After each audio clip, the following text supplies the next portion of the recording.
Have you ever imagined hearing such a cruel sentence? That changes the entire course of an investigation? Not spoken with hatred nor desperation, only with the coldness of someone who knows exactly what's hidden. If they open the well, they'll find what's left. Those 7 words came out of his mouth like someone delivering a prediction, not a confession. There was no scream, no regret, only silence.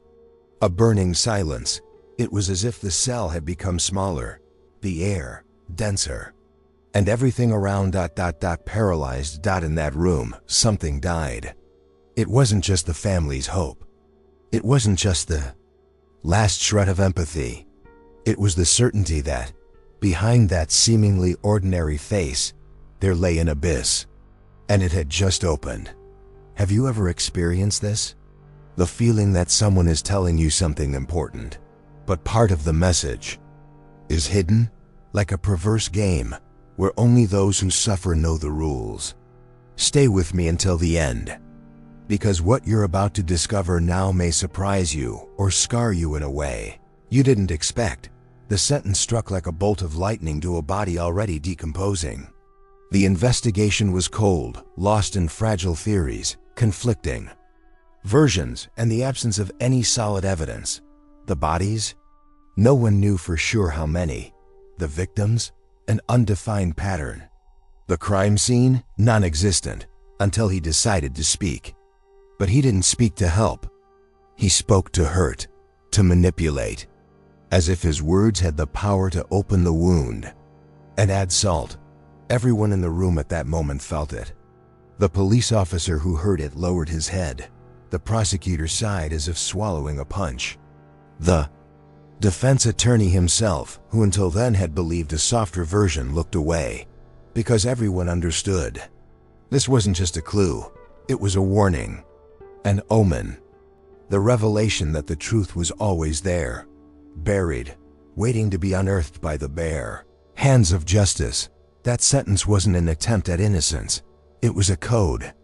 A message buried among the bones, among the fragments of erased lives, with the certainty that he not only killed, but also chose how it would be remembered. Because psychopaths don't just want to disappear with the body. They want to remain in the minds of those who survive. And you, would you be able to sleep after hearing this? Could you carry on normally, knowing that, beneath some patch of dry earth, there are rotten secrets left by someone who seemed harmless, a silent, hard-working, invisible man, who only revealed hell when he was certain no one could stop him? This story doesn't begin with a murder, it begins with a sentence. A sentence pronounced not by a judge, but by himself. If they opened the well, and what he left behind weren't just remains, they were layers. Layers of horror, of silence, of bad decisions that built up until they exploded into a single point. And now, everything is about to come to light. But what they found inside it will still leave you breathless. He didn't look like a monster. No one saw him like that in the early years. Not even after the first report of strange behavior. He was the kind of man who went unnoticed, silent, methodical, overly kind to strangers and indifferent to those who truly knew him. An ordinary face among so many. So ordinary that people forgot about him after the first good afternoon. That was his power, social invisibility. And behind it, a carefully cultivated darkness. His name began circulating in internal reports when 3 women disappeared within 8 months of each other. There was no direct connection between them at first, but there was something unsettling about the details, the close proximity of the locations, the similar days of the week, the complete absence of witnesses.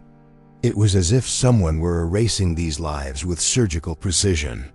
And at the center of it all, he, the man from the well. The police hadn't called him that yet, but the trail was already beginning to take on a darker shape.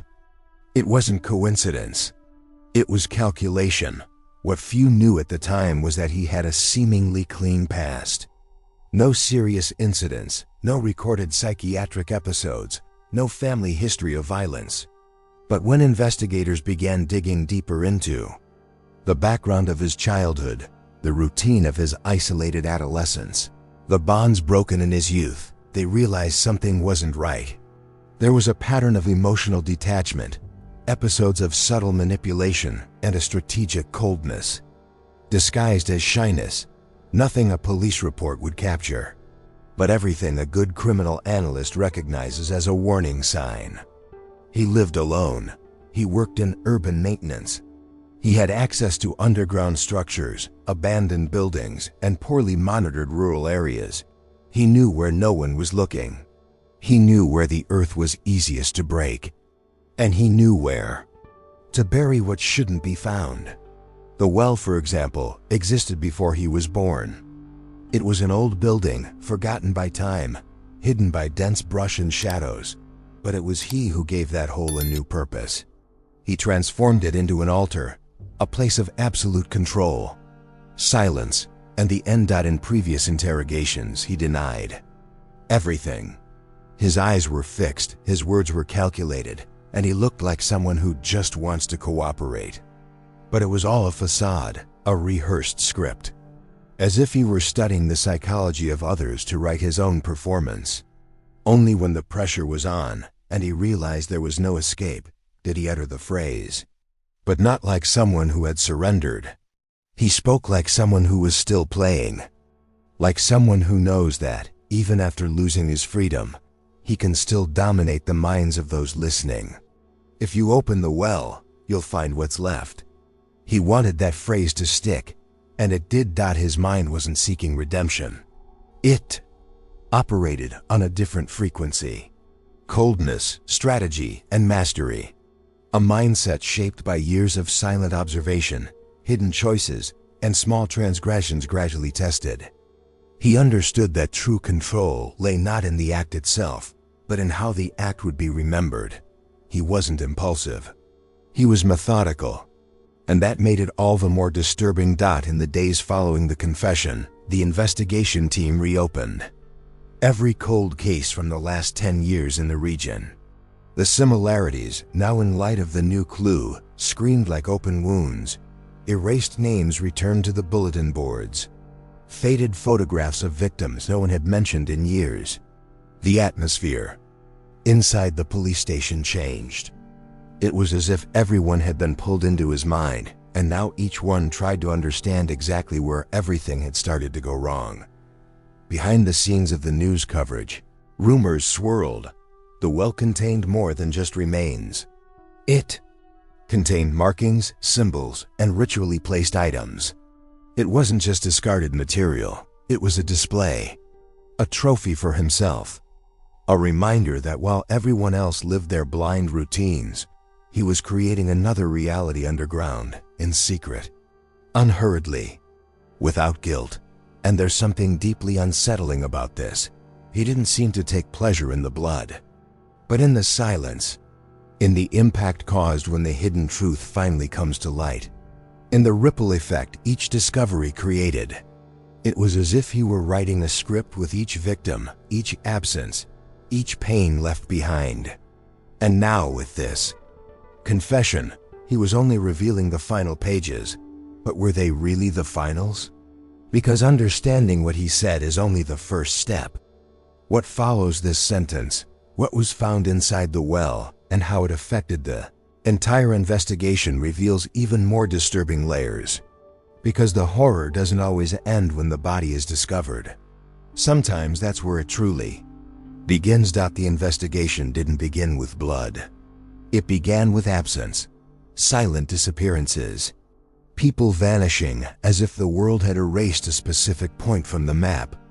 There was no crime scene, there were no screams, just the empty space where a life once existed, and that made everything more cruel, more real. The local police, limited by resources and pressured by statistics, tried to piece together a jigsaw puzzle without edges. They picked up a piece here, another there, but nothing truly fit. Each attempt was a failure, and each mistake cost time. And time in this case meant more disappearances.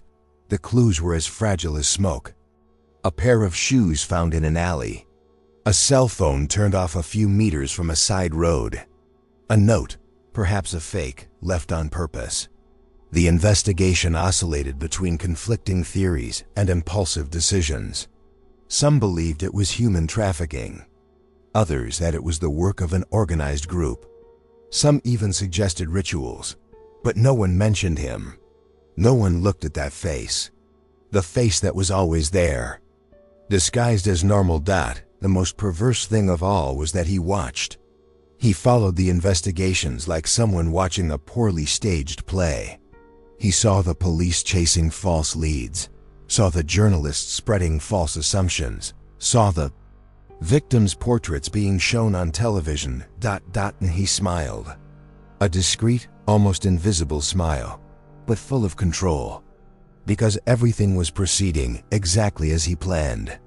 The truth, that hidden, uncomfortable truth, was exactly where he wanted it to be, buried. And then suddenly, something broke the cycle, the confession. Short, cruel, precise. The sentence that pierced the fog: if you open the well, you will find what is left. The impact was immediate, and not because it revealed the location, but because it brought certainty. The certainty that something was buried, something real. Something he knew, once discovered, could no longer be denied. The investigation, which had been going in circles until then, finally reached a breaking point. The decision to dig came quickly. Without a press conference, without warning. It was night when they reached the designated site. A forgotten spot, surrounded by crooked trees and the sounds of crickets. It seemed harmless. An old well, covered with rough concrete, surrounded by tall weeds and a smell of damp. But inside, there was more than dirt. There was the answer. There was the end for some families and the beginning of a nightmare for others. When they opened the well, the first thing that came out wasn't a body. It was the smell. Dense, acidic, disturbing. A smell that can't be described. It can only be felt. Then came the fragments. Bones, fibers, objects that belonged to someone. To many someones. A child's necklace. A scrap of a blouse with a print. Still visible. A shoe too small to be an adult's. Each item removed told a silent story. A biography interrupted. And each discovery increased the weight on the shoulders of the digger. The most disturbing thing? Everything was carefully arranged. It wasn't a disposal pit. It was a space with its own logic. As if he had created an altar of control there. A sanctuary of his own perversion. There was no rush in the evidence. There was method. There was ritual. And this completely changed the course of the investigation. Because they were no longer dealing with just a criminal. They were dealing with a mind that operated through symbolism. A structured mentality, capable of transforming death into a message. Behind the scenes, the experts worked under extreme pressure. The soil made excavations difficult. The humidity compromised the evidence, but the signs were there. Rope marks on the bones. Symmetrical cuts, patterns that indicated repetitive behavior. This wasn't a coincidence. It was the reflection of a continuous, conscious decision. And most disturbing of all, he remembered each one. During the new interrogations, he neither confirmed nor denied. He just stared. Sometimes he smiled.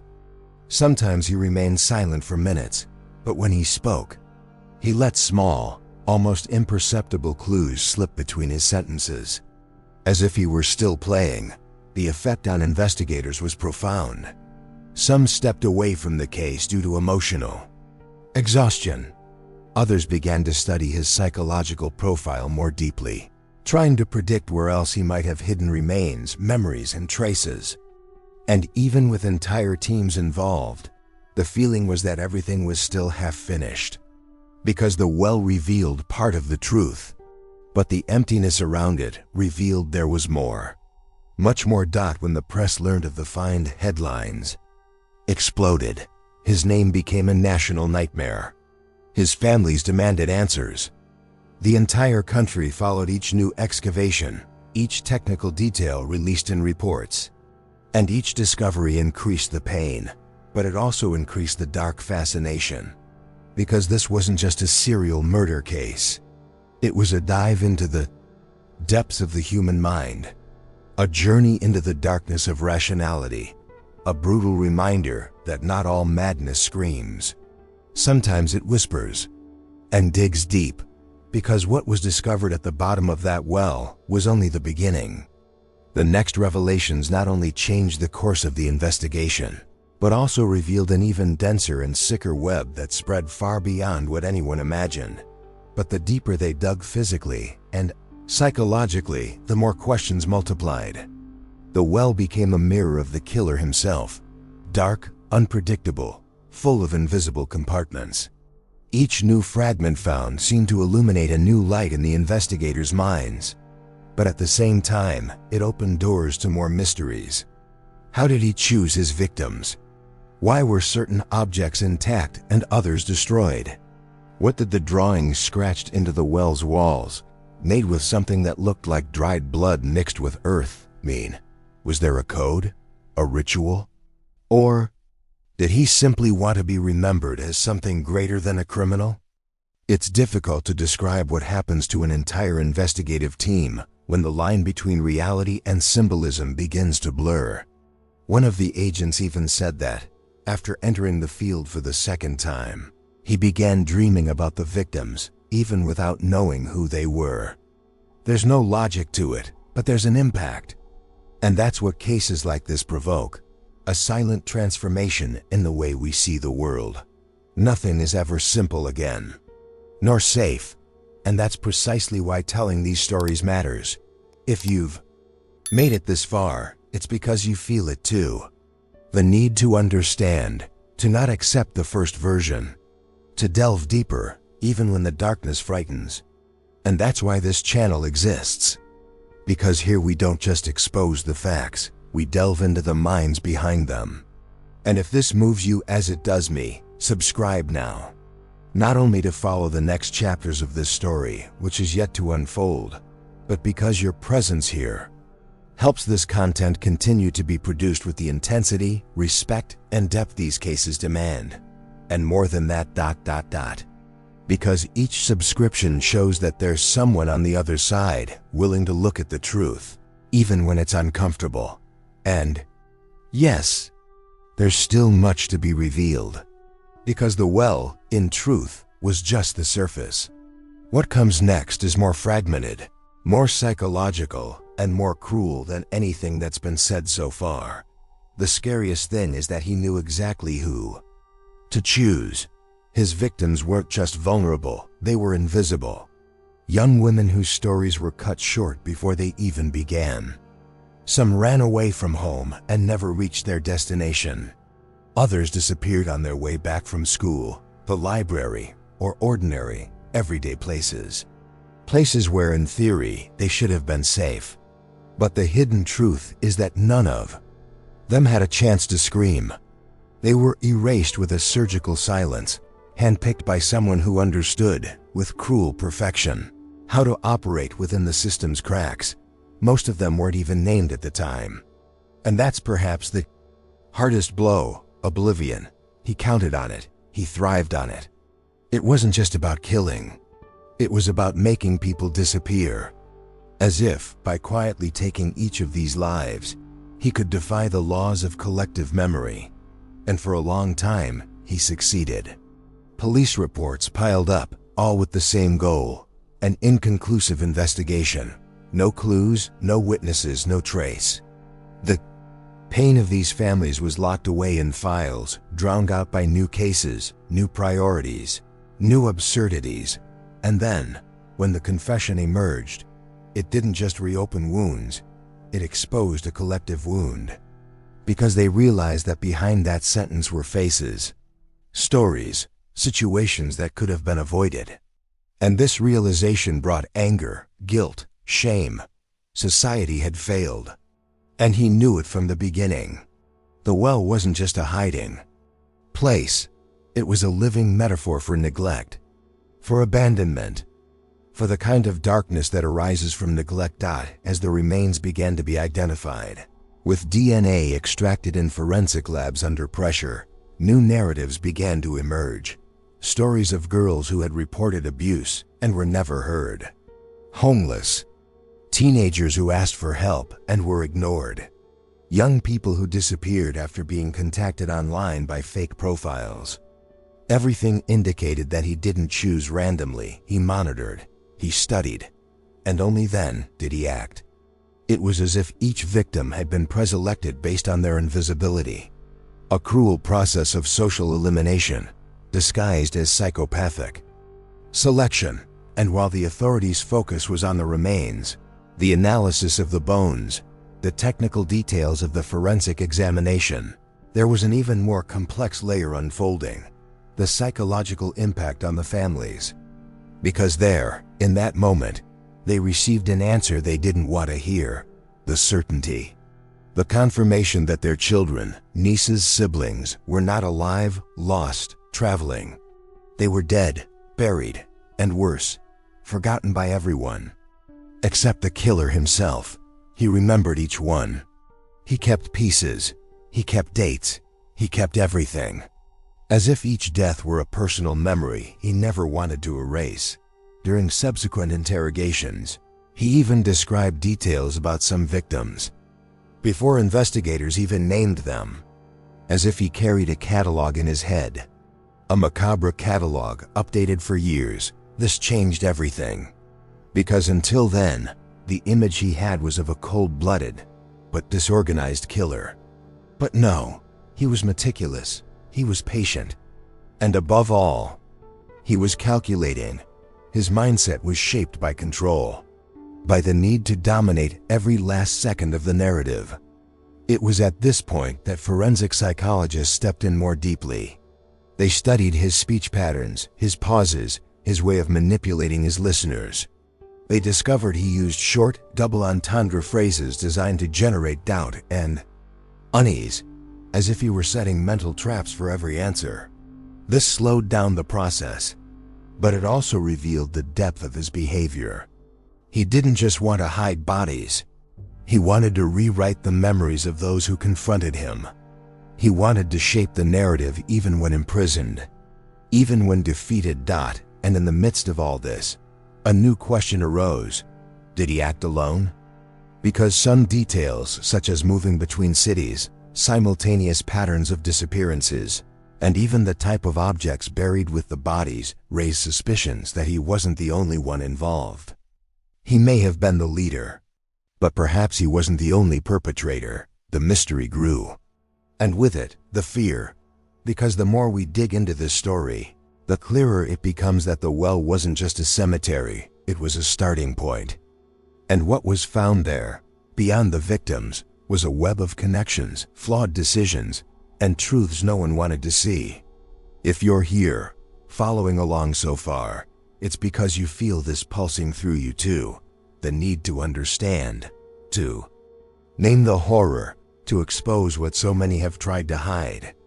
And that's why I need you to stay with me until the end. Because what's about to be revealed now changes everything. No one is born a monster. But at some point, someone breaks and chooses never to return. With him, this rupture didn't happen loudly. There was no public breakdown, no scenes of juvenile violence or overt outburst. What existed was a carefully practiced silence, a kind of camouflaged presence that didn't attract attention. He grew up in an environment where pain was normalized, where affection was scarce and rules were replaced by cold punishments and sharp looks. But that alone doesn't explain it. Because most people who suffer don't become predators. He did. The first psychiatric reports sought familiar terms: antisocial personality disorder, functional psychopathy, emotional coldness. Everything seemed to fit, but no definition captured the complexity of what he demonstrated. Because there was something beyond. Something that escaped the traditional categories of criminal psychology. He didn't kill on impulse. Nor did he seek direct pleasure from pain. What drove him was control, mastery over the narrative. The transformation of real people into manipulable pawns in a mind game that only he fully understood. During the analysis sessions, he maintained a consistent pattern: erect posture, calm tone, technical vocabulary. He responded as if he had read every manual before being interrogated. He knew what each question was intended to provoke, and often he responded with phrases that seemed helpful but ultimately confused. A technique known as cognitive disorientation. He created gray areas, ambiguous narratives. He made even the most experienced professionals wonder, are we dealing with a patient or a strategist? The truth is, he shifted between the two. His mind was a place where rational coldness coexisted with absolute emotional darkness. He understood guilt, but didn't feel it. He understood suffering, but wasn't affected. He knew what empathy was, but only used it as a tool to manipulate. And this made each revelation even more burdensome. Because he didn't just describe what he did, he explained it as if he were teaching. As if it were part of a higher logic that only he accepted as truth. When professionals tried to access deeper layers, he responded with disconcerting phrases. You look at the blood too much. I looked at the silence. Or, most people think losing someone is the worst thing that can happen, but disappearing is much crueler. These words weren't random. They were loaded with intention. And little by little, they made it clear that he wasn't seeking redemption. He was seeking to leave a trail. He wanted his worldview to endure. He wanted to transform fear into a legacy. This is where traditional psychology begins to fail. Because there's a fine line between disorder and decision. And in his case, the line seemed much more conscious than expected. He didn't kill out of control. He killed methodically. He chose his words, his timing, his hiding places. He even chose how to behave during the trials. His body was a discourse. His speech, a continuous rehearsal. And this made the investigation not just a search for evidence, but for understanding. Behind the scenes of the case, one of the psychologists who evaluated him described the feeling she had while talking to him as being locked in a dark room with someone who holds the key but pretends they've lost it. He controlled the time. He controlled the intensity. He controlled what he let slip. With each session, he revealed a detail, and each detail seemed carefully measured, as if there was pleasure in watching the terror build within the other. Not out of direct sadism, but out of curiosity. Like a child who takes apart a toy just to understand how it works inside, even though they know they'll never put it back together again. And yet, there were moments when the shield fell. Brief but real. A twitch of the eyelid. A look away when mentioning a specific victim's name. A pause too long between one answer and the next. In those moments, the question arose, was there still something human there? Something buried beneath all the layers of coldness? Or was this just another piece of the puzzle? A way to keep the doubt alive, even after so many revelations? It is in this space of uncertainty that criminal psychology finds itself most challenged. Because understanding the mind of someone like him isn't just about deciphering what was done. It's about delving into the mindset that made it possible to repeat this cycle without guilt, without fear, and perhaps without end.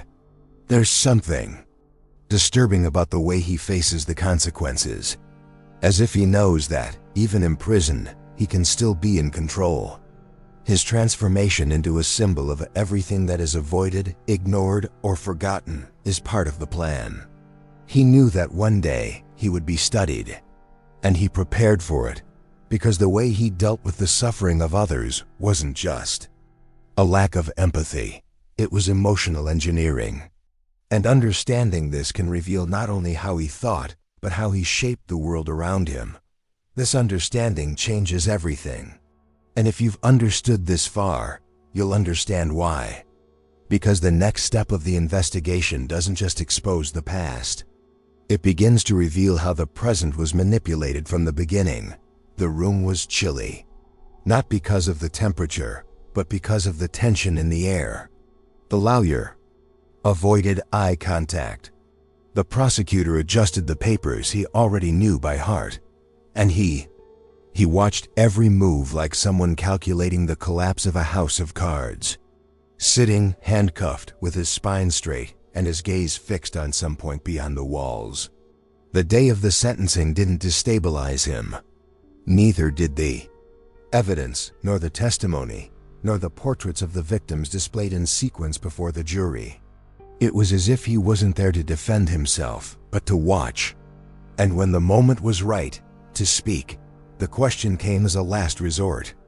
One of the agents, already worn out by hours of silence and manipulation, blurted out the sentence almost without expectation. "Is there anything you want to say before this is over?" It was there that he chose his moment. With the calm of someone still holding one last card, he uttered the sentence that shattered the room. "If you open the well, you will find what is left." Without emphasis, without looking at anyone, he simply delivered the sentence as if describing the end of a movie.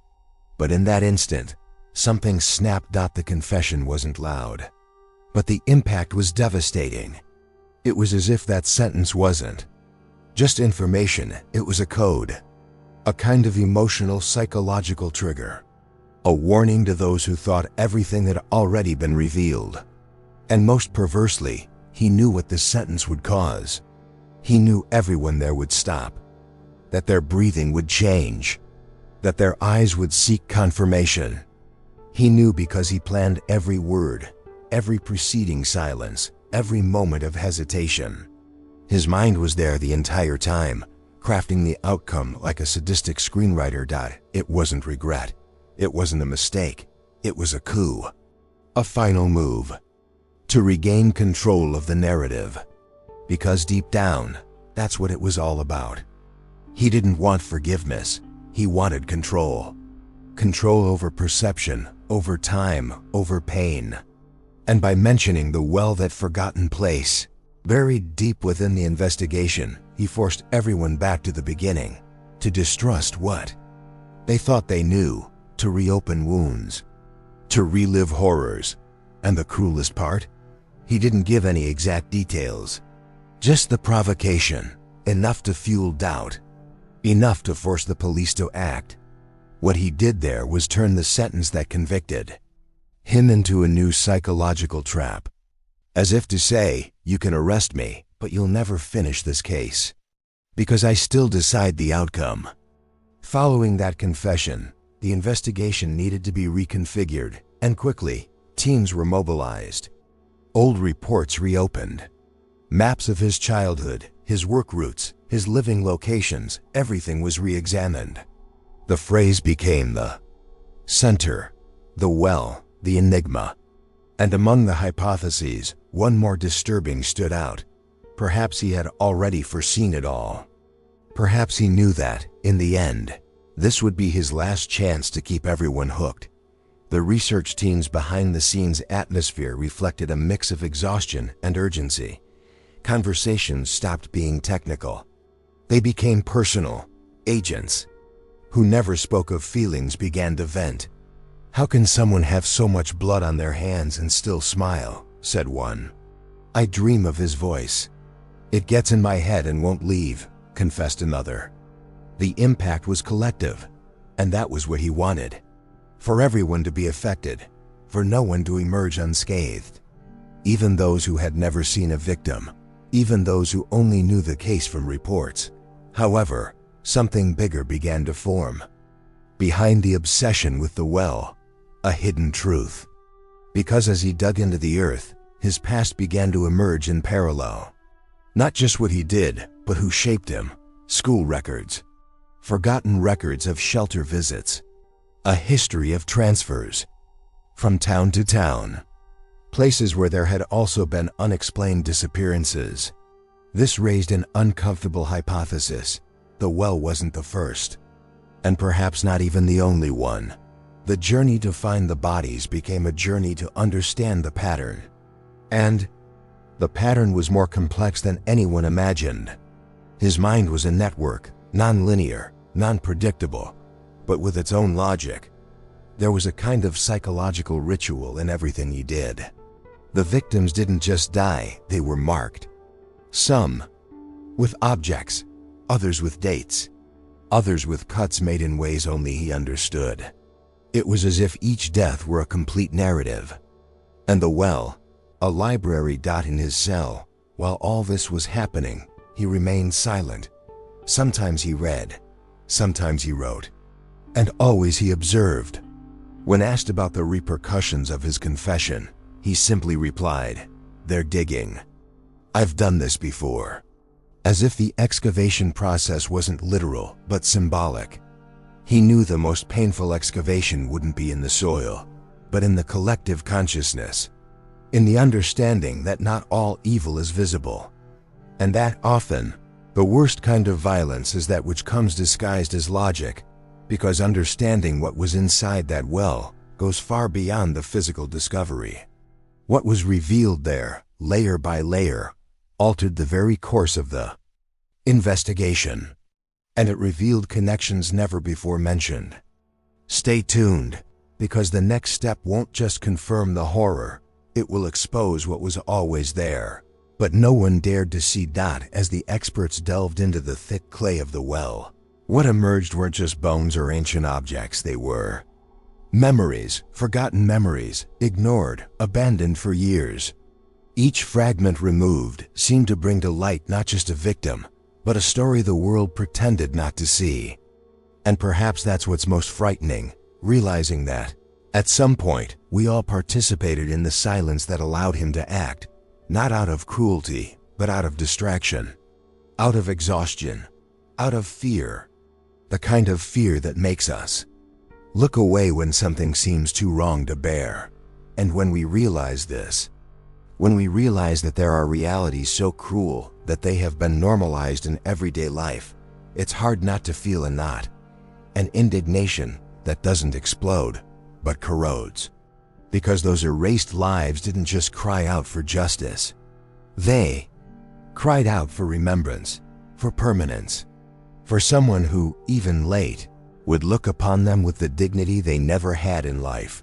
If any part of this story touched you, if something inside you stirred silently, write the word that has resonated most with you so far in the comments. It could be forgetfulness, pit, no one heard, vanished in silence, or any other word that represents what's echoing inside. Sometimes a single word is enough. Sometimes it becomes a doorway to a deeper outburst. And in this space that matters, it transforms. It's by reading each of these comments that I understand how much this story isn't being told in vain. How many people are feeling it, relating to it, remembering it, sharing the pain that deep down is collective. So right. Because when you comment, you not only help this message reach more people, you leave a record. Proof that what was meant to be forgotten still pulsates, still resists, and believe me, it doesn't end here. Because what they found at the bottom of that well wasn't the end. It was a new beginning, a missing piece, and one that will now change everything they thought they knew until now.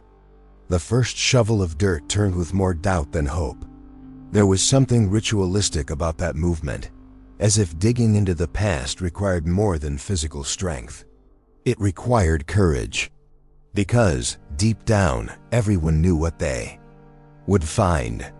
They just didn't know how they would react when they finally faced the brutal truth. The well was in a forgotten lot, behind an old, abandoned factory, where weeds grew unabated and time seemed to stand still. No sign of recent movement, no apparent clue. But the most terrifying thing there was exactly where he indicated.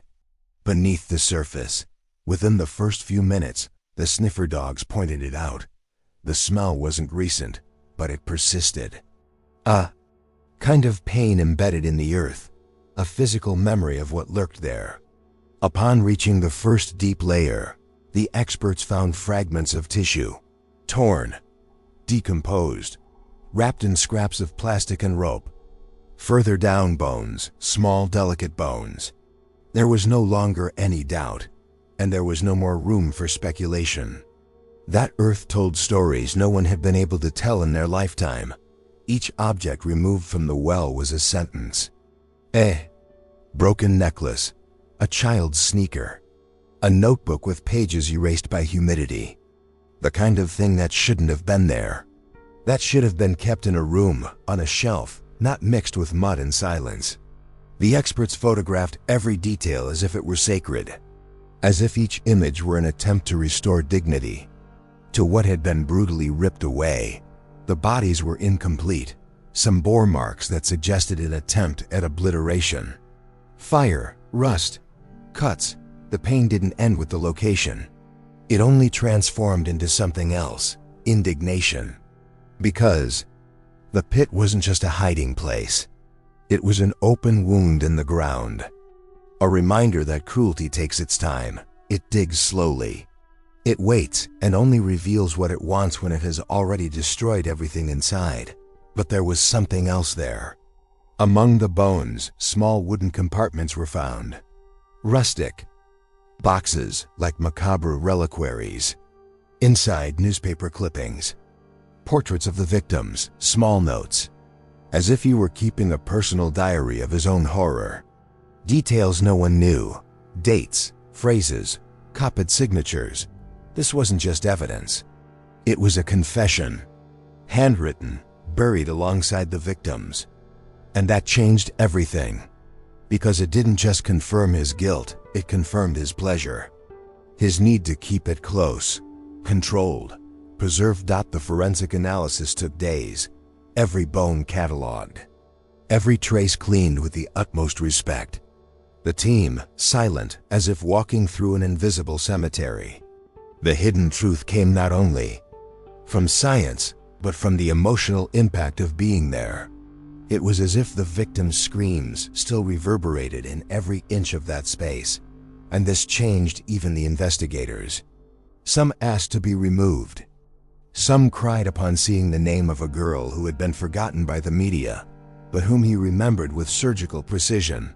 The system, for the first time, was faced with evidence that could no longer be ignored. It wasn't just an accusation, it was a portrait, complete, irrefutable. And yet, there was no relief. Because knowing the truth didn't bring back what had been taken. It only made the weight of absence clearer. The journey now wasn't just about punishing the guilty. It was about understanding the cycle. About confronting the mindset that allowed it to repeat itself for so long. The most disturbing part came in the final analysis of the notes found in the boxes.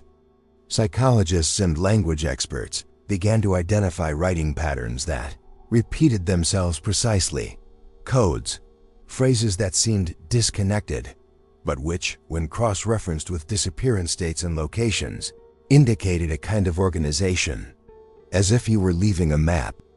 Not to be found, but to show that, somewhere, there are still pieces missing from the board. This revelation caused an internal meltdown within the team.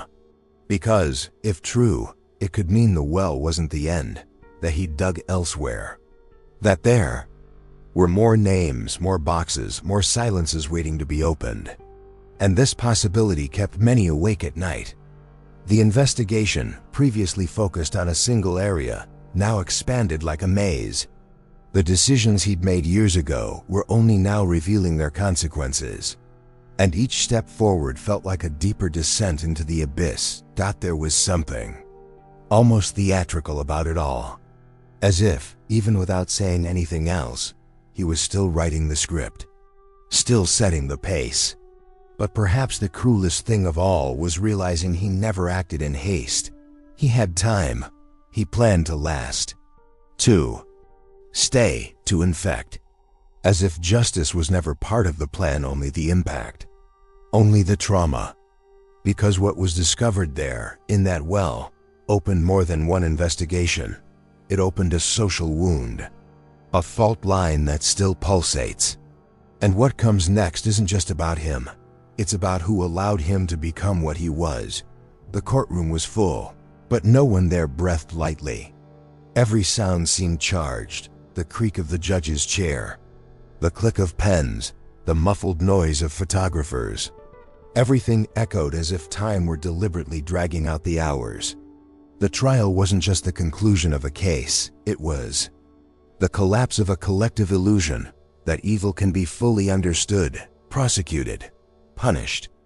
When he entered the room, handcuffed, gaunt, still with that unbroken gaze, the silence weighed heavily like a warning. Some mothers trembled, others held faded portraits in their hands, and he seemed to observe it all as if he were a spectator of his own creation. The prosecutor was firm, detailed, lucid. He reconstructed the crimes, showed the evidence, one by one. Bones, objects, words. Each piece of evidence filled a space that had previously been only rumor. But it wasn't the content that hurt most. It was the way the victims' faces appeared, fragmented among slides, descriptions, and dates. The eyes that had once been in the portraits now seemed to watch the trial along with everyone else, as if they were there to exact justice. To remember. The defense, predictably, tried to paint a picture of insanity. They claimed the defendant didn't fully understand his actions, that there was a cognitive disconnect. But the reports, the videos, the writings, accurately dismantled this version. He knew, he chose, he planned. The court understood this, the jury sensed it. And yet, the feeling wasn't of justice. It was of exhaustion. During the trial, there were moments when he smiled subtly, not mockingly, but with control. A kind of expression that wasn't meant to provoke anyone directly. It simply ensured that, even there, surrounded and chained, he was still manipulating other people's time. His lawyers tried to control his behavior, but it was impossible.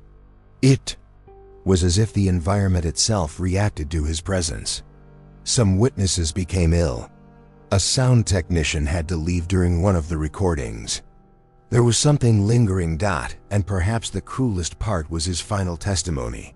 He had the chance to speak, and he did. Not to apologize, but to reaffirm. He spoke in rambling sentences, as if he knew each word would carry more weight outside the room than inside. You think you've buried the problem, but you've dug too deep. The sentence, delivered calmly, sent chills down the spine of anyone who still believed in closure. The families alternated between tears, anger, and a silence that seemed more glaring than any demonstration. The pain lay not only in what was done, but in what was left behind. Birthdays, promises, hugs, futures that never came to be. The trial exposed each of these absences, and it transformed the room into a space where time healed nothing. It only exposed more clearly what had been torn away. When the sentence was read, the word convicted echoed as a relief to some, but it healed no one. Because there was no healing possible there. The truth was told. Justice was served, but none of that fills the hole left by continued absence. And the worst part is, he knew this. He knew the process wouldn't bring peace. He knew that every detail left in court would become a burden on the lives of those left behind. He calculated this. He nurtured it. Criminal psychology has tried to understand how he managed to maintain that coldness until the very end. Some said it was a defense mechanism. Others, that it was a complete lack of empathy. But deep down, there was something more sophisticated going on. He built his own identity on the impact. His mindset was guided by the other person's reaction. And perhaps that's why he didn't show despair. Because as long as someone was suffering for what he did, he was still in control. The trial was over. But the feeling was that something had begun, a kind of collective unease, as if everyone there knew that the case, despite being closed in, the records would still resonate for a long time. Because what he exposed wasn't just a trail of crimes, it was a mirror of failures, omissions, dark corners of justice and society. Places where no one wants to look, but where, if you dig deep, there's always something waiting to emerge. Because this trial exposed more than just the crimes. It exposed the cracks in a system that doesn't know how to deal with the irreparable. And in the next steps, you'll understand why this story didn't end with a conviction. Stay with me until the end, because what comes next could change the way you see what justice truly is. The silence in the prison was piercing. The hushed routine gave way to a palpable, almost electric tension that hung in the air like an unsettling shadow. The guards avoided speaking loudly, their footsteps echoed carefully, and even the walls seemed to whisper secrets that would never be revealed. The day of his execution wasn't just a date marked on the calendar. It was the final point of a journey filled with pain, secrets, and a cruel game of power and control that he never wanted to abandon. Because, essentially, until then, he still held control. He still dominated the narrative, still manipulated fear and doubt in the cell. As he waited for his moment, he remained cold, cold as stone, without a tremor, without a deep sigh. Nothing that betrayed a hint of regret or despair. There were no tears. There were no pleas. Just that fixed, almost defiant gaze that seems to pierce the soul of anyone who approaches. That gaze that sought no peace, that sought no redemption, that seemed to say, "I'm still here, even when they think I'm going to disappear." When the agent opened the door, he didn't immediately stand up, as if to absorb every moment before the final act. The walk to the execution chamber was slow, almost ritualistic, each step marked by the awareness of the inevitable, yet without ever losing his composure. And it was there, in the corridor, that he repeated the phrase that had already become his dark legacy, not with the weight of a warning, but with the lightness of someone who holds a secret that few will ever have the chance to uncover. If you open the well, you will find what is left. But this time, there was a half smile. A tiny, almost imperceptible gesture that escaped his lips before silence swallowed him again. A smile that wasn't one of joy, nor regret. It was the smile of someone who knows the game continues, even after his departure. As if that phrase were a final gift or a curse thrown into the world. A riddle that would echo long after his death. In that last hour, his mind seemed distant, navigating deep waters where few dare dive. Perhaps he revisited the choices, the lies, the true reasons behind the horror he caused. Or perhaps he was simply playing another piece in a game only he knew how to play. After all, he wasn't just a murderer. He was someone who transformed his very existence into a narrative of power and control, leaving a trail of questions that would never be fully answered. The impact of that sentence, repeated before the end, resonated with everyone nearby. Guards, lawyers, victims' families, each felt the weight of a secret that seemed even darker than any trial could reveal. And deep down, the question that lingered was the same one that was never fully answered. What exactly was buried in that well? What else did he leave behind besides pain and silence? The execution didn't erase the doubts. On the contrary, it fueled them. It left a disturbing feeling that the case, though concluded, was never truly over. Because as long as there are buried secrets, as long as there are lies hidden in the shadows, there will also be a thirst for answers, for true justice, for transformation. Because understanding the meaning of these last words goes far beyond the surface. They reveal the mindset of a man who, even in the face of death, sought to leave a legacy of mystery and pain. And it is on this journey that you will understand not only what was done, but the impact it has to this day, behind the scenes, on the collective mind, and on the hidden truth that few dare to face. That subtle smile, that last sentence, weren't just words thrown into the wind. They were a silent invitation for the truth to continue to be unearthed, for the shadows to continue to be illuminated. And that's exactly the invitation I want to extend to you now, an invitation to join this journey that doesn't end here. Because stories like this aren't told just to be remembered, but to be unraveled, questioned, and understood in all their complexity. If you feel that this story touches something deep within you, that it awakens that restless curiosity that won't let you rest, signing up here is more than a simple gesture. It's a commitment to what's yet to come.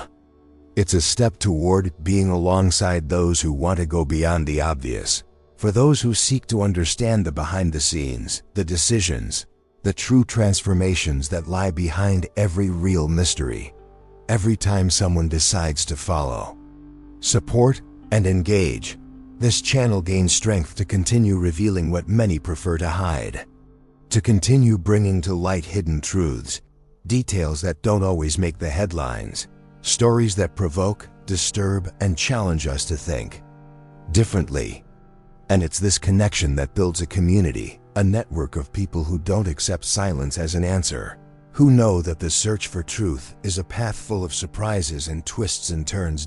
So, if you want to be here, following every step of this journey, understanding what it truly means to face the impact of these stories, I invite you to sign up. Because what comes next will further change your perception, open new doors, and reveal what's still hidden beneath the surface. It's not just about crime. It's about mindset, about life-changing decisions, about a truth that, little by little, is becoming impossible to ignore. Stay with me.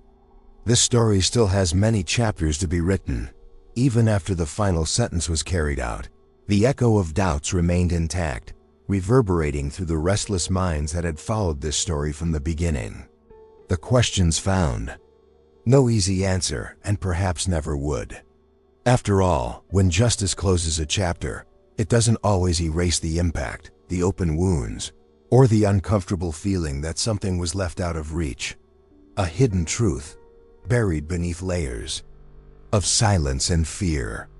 The feeling that hung in the air was that the story didn't end with his last breath, much less with the end of the official investigation. What concluded there, on the surface, didn't reflect what was truly happening behind the scenes. Anyone following this case knows that in dark criminology, the study of criminal psychology, nothing is as linear as it seems. Every decision made during the investigation, every lead pursued or discarded, carries with it a complex mindset and a series of consequences that intertwine like an invisible web, sometimes impossible to fully unravel. The social transformation expected from a trial, the emotional impact on families, the revelations in court, these are just part of the journey.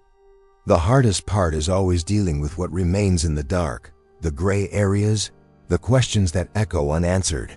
And what torments most is not just the question of how many victims might still be hidden, or how many more wells might exist in that region forgotten by time. It is the unsettling thought that, all this time, he may have been harboring greater secrets, truths he never confessed, and that may never be found. Was that last sentence a warning or a provocation? An invitation to keep digging, or a warning that some things should remain buried? This mystery, this fine line between what we know and what we will never know, is what keeps the flame of curiosity and restlessness alive. The official investigation has closed, but the human mind refuses to accept endings that don't tell the whole story. Each filed report, each sealed piece of evidence, seems like a mere pause, a comma in a narrative still under construction. And it is in this gap that researchers, psychologists, and those curious about the truth continue their search and effort to dismantle the sick mentality that led to those actions, understand the decisions that went unnoticed, and seek a real impact that goes beyond the sentences. The questions that will never go away are more than just questions. They are doors to a deep reflection on what society accepts, what it ignores, and what it chooses to forget. It's proof that, even with all the evidence, there's always something hidden in the shadows, a hidden truth waiting to be revealed. And perhaps this is the greatest challenge for those involved in this kind of story. Accepting that true transformation begins when we recognize that knowledge is incomplete, that justice is just one step on a much larger journey, because understanding what was left behind, what was silenced, is fundamental to grasping the true impact of this story.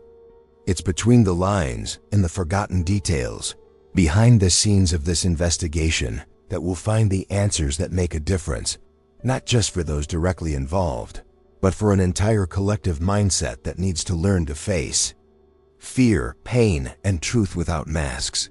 If you've made it this far, it's because this story touched something deep inside you, that restlessness that won't let things rest, that seeks to understand beyond what we're told. And this search, this desire for justice and truth, is what unites us here. So if you felt connected to everything we saw, leave a simple sentence in the comments, something like, "I'm with you until the end," or "This message was for me." I want to know that you're on this journey, that you haven't turned the page without feeling the weight and urgency of this mystery. If this content touched you in some way, sparked reflection or a desire to question what's behind the scenes, leaving a like is a way to keep that connection alive. It's a sign that together we can continue uncovering stories like this, those that shake the very fabric of justice, reveal hidden conspiracies, and make us feel part of something bigger, a community that doesn't tolerate silence. And speaking of moving forward, there's a video here that complements everything you've seen so far. It delves even deeper into the layers of this investigation, revealing what few have dared to reveal. Click there and stay with me, because understanding what comes next in this story is essential for anyone who truly wants to grasp the impact and transformation these cases bring, not just for the victims, but for all of us.